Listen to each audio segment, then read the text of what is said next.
It's been very busy here. We've seen trucks being stopped. We have seen actually a number of people getting arrested.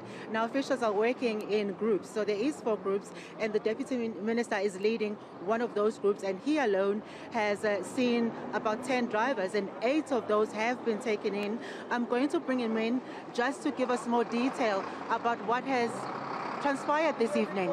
You have taken in 8 people. Yeah, we've seen actually 10 people. That's me and the close team that I was working with. And out of those 10 people, 2 of them had valid permits, one on a ZEP, another one as an asylum seeker. All 8 of them do not have work permits to actually be driving in trucks in the road, to actually be working.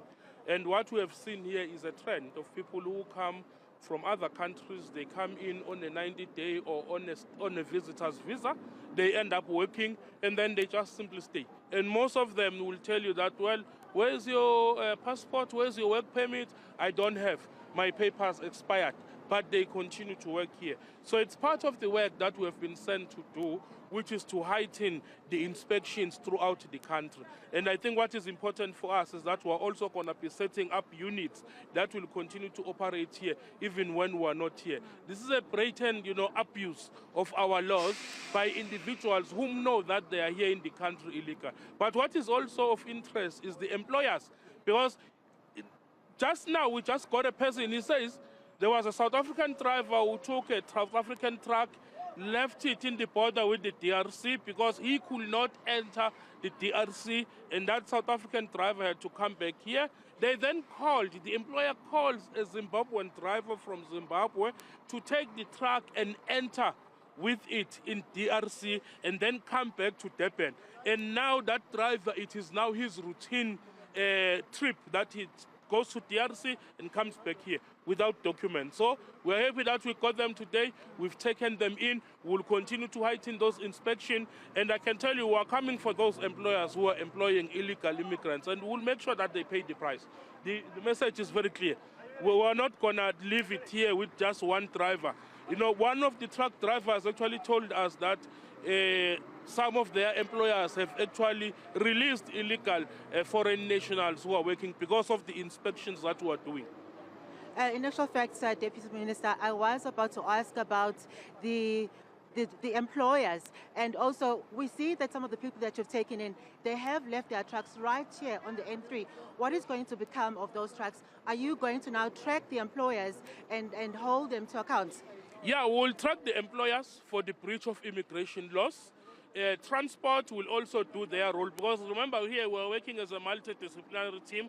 You've got your Department of Labor for labor laws, which will deal with the employers for breaching labor laws. We've got the Department of Transport, which deals with the validity of the trucks. Some of them will then be impounded, and then the employers will have to deal with that issue. We will deal with the employers for transgressing immigration laws. And we are saying, if we deal with the employers, it actually cuts the demand. Because when illegal people understand that when they arrive in South Africa, they will be employed, they will never stop wanting to come into the country illegal. So by punishing the employers, we are actually cutting the demand for illegal migrant labor and then opening more space for legal and regular labor. Deputy Minister, we still have a few more hours here in the cold N3, but are you satisfied with the results so far? I'm very satisfied with the results so far. Remember, that is just me with 8. And remember, I'm not an immigration officer. So every time I move with one immigration officer. So you have about 10 of them, quite a substantial number of police, as well as traffic inspectors. So the work, what is most important about it is that even when we are gone, the units that are here will now work together to do the work. Because ideally, a person will just get away and say, no, because you don't have any traffic fines, traffic releases you.